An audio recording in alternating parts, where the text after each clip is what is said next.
ರೇಣುಕಾಸ್ವಾಮಿ ಪ್ರಕರಣಕ್ಕೆ ಸಂಬಂಧಪಟ್ಟಂತೆ ದರ್ಶನ್ ಗ್ಯಾಂಗ್ನ ಮೂವರು ಆರೋಪಿಗಳಿಗೆ ಈಗಾಗಲೇ ಕೋರ್ಟ್ನಿಂದ ಜಾಮೀನು ನೀಡಿದೆ. A15 ಆರೋಪಿ ಕಾರ್ತಿಕ್, A16 ಕೇಶವಮೂರ್ತಿ ಹಾಗೂ A17 ನಿಖಿಲ್ ನಾಳೆ ತುಮಕೂರು ಕಾರಾಗೃಹದಿಂದ ಬಿಡುಗಡೆ ಆಗುವ ಸಾಧ್ಯತೆ ಇದೆ. ರೇಣುಕಾಸ್ವಾಮಿ ಕೇಸ್ನಲ್ಲಿ ಆರೋಪಿಗಳಾದಂತಹ ಕೇಶವಮೂರ್ತಿ, ಕಾರ್ತಿಕ್ ಹಾಗೂ ನಿಖಿಲ್ ಈ ಮೂವರಿಗೆ ಹೈಕೋರ್ಟ್ ಜಾಮೀನು ನೀಡಿತ್ತು. ಆರೋಪಿಗಳಿಗೆ ಸೆಪ್ಟೆಂಬರ್ 23ರಂದು ಜಾಮೀನು ಸಿಕ್ಕರೂ ಕೂಡ ಜೈಲಿನಿಂದ ಇನ್ನೂ ಬಿಡುಗಡೆ ಆಗಿರಲಿಲ್ಲ.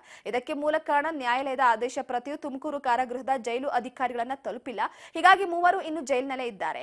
ಮೂವರು ಆರೋಪಿಗಳು ಇಂದು ಜೈಲಿನಿಂದ ಬಿಡುಗಡೆ ಆಗಬೇಕಾಗಿತ್ತು. ಆದರೆ ಎಲ್ಲ ಪ್ರಕ್ರಿಯೆ ಮುಗಿಸಿ ಬಿಡುಗಡೆ ಆಗಬೇಕಾಗಿದೆ. ಅಂದ ಹಾಗೆ A16 ಆರೋಪಿ ಕೇಶವಮೂರ್ತಿಗೆ ಹೈಕೋರ್ಟ್ನಿಂದ ಬೇಲ್ ಸಿಕ್ಕರೆ A15 ಆರೋಪಿ ಕಾರ್ತಿಕ್ ಹಾಗೂ A17 ಆರೋಪಿ ನಿಖಿಲ್ಗೆ 57ನೇ CCH ನ್ಯಾಯಾಲಯ ಜಾಮೀನು ಮಂಜೂರು ಮಾಡಿದೆ. ಇನ್ನು ನಟ ದರ್ಶನ್, ಪವಿತ್ರ ಗೌಡ ಸೇರಿದಂತೆ ಉಳಿದ ಎಲ್ಲ ಆರೋಪಿಗಳು ರಾಜ್ಯದ ಬೇರೆ ಬೇರೆ ಜೈಲಿನಲ್ಲಿದ್ದಾರೆ.